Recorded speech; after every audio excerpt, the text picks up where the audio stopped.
The young youth మాలాంటి youth వాళ్ళతో work చేస్తున్నప్పుడు మీకు ఎలా అనిపిస్తుంది? మీలాంటి యూత్ సార్ అదే ఊరికే ఎక్కడో ఢిల్లీ పార్లమెంట్ లో ఇందిరాగాంధీ గారి పక్కన చూసిన ఫోటో ఒకటి. ఎనీవే అలా వస్తే విశ్వక్ యాక్చువల్గా ఏంటంటే విశ్వక్తో నాకు ఇది ఫస్ట్ ఎక్స్పోజర్.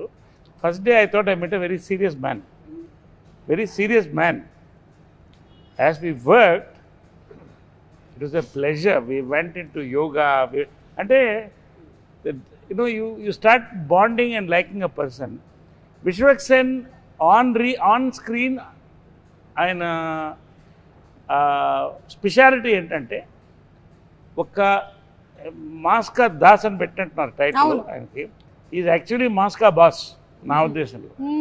సో అది ఎంత బాగా చేస్తాడో, హ్యూమర్ అంత సటిల్గా అంత చేయడం ఐ లైక్ ఇట్ బేసికలీ. అంటే because I observe the fact is that హాస్యం పండించిన వాడు ఎటువంటి క్యారెక్టర్ని చేయొచ్చు. From Amitabh Bachchan, from Mahesh, from megastar Chiranjeevi, or you can take me anybody like that. Anyway so ఈ ఫిలింలో నాకు వీళ్ళంతా గెస్ట్ అపియరెన్సే. వన్ సీట్ అంటే నాకు guest appearance. 90% of my work with him. I met a wonderful hero, wonderful actor and a wonderful human. Great. I love to work more films with him. Super. Vishwak, ఇది of the record question అనుకోండి. మీరు next Laila కదా, నరేష్ గారు already ఒక female character చేసి అప్పట్లో అదొక sensation create చేశారు కదా. ఆయన దగ్గర నుంచి టిప్స్ ఏమైనా తీసుకున్నారా? టిప్స్ అడగలేదు. నేను యాక్చువల్లీ సర్ప్రైజ్ చేద్దాం అనుకుంటుండే. ఇందాకనే చెప్తుండే ఈ షూటింగ్ అయిపోగానే లేడీ గెటప్ లోకి వెళ్తున్నా సార్ నేను. అంటే అప్పట్లో ఉండే లేడీ గెటప్ కి వెళ్తున్నారా, లేకపోతే ఇప్పుడు మోడర్న్ గెటప్ లో కనిపించబోతున్నారా? మోడర్న్ కస్సక్కుంటది, బాగా స్లిమ్ అయ్యాడు.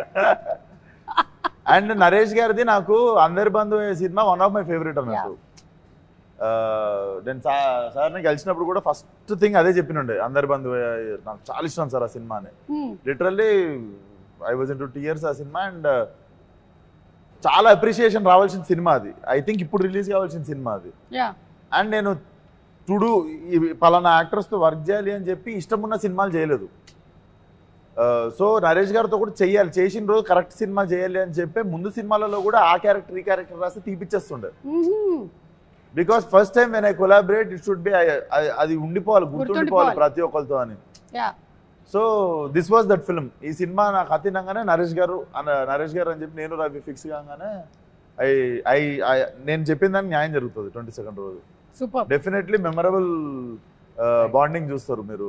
ఫాదర్ అండ్ సన్ అంటే మీకు ఎక్కడ అసలు చాలా టైం తర్వాత ఒక father son, real father son చూసినట్టు ఉంటుంది మీకు. నాకు ఇది డిఫరెంట్ ఫాదర్ కూడా. అంటే ఈ టైప్ ఆఫ్ ఫాదర్ నేను చేయలేదు. ఫాదర్ క్యారెక్టర్గా కొత్త ఒక సర్ప్రైజ్ ఎలిమెంట్ అనేది నాకు చాలా ఇంప్రెస్ అయింది. అంటే now I'm talking about the screen play of the film. I'm not talking about my performance or something. ఒక పాయింట్ తర్వాత కొత్త యాంగిల్తో నేను చెప్పినప్పుడు I was very thrilled. That will thrill the audience also. I don't want tell now, but it's going to be a thrill. Naresh గారు చెప్పారంటే ఇది చాలా big thing. ఎందుకంటే నరేష్ గారు ఇప్పటికీ చాలా డిఫరెంట్ క్యారెక్టర్స్ పోర్ట్రే చేశారు. అండ్ యాజ్ అ ఫాదర్ ఇది చాలా డిఫరెంట్ అంటున్నారు అంటే we are like looking forward. There is a take on serious burning problem in society.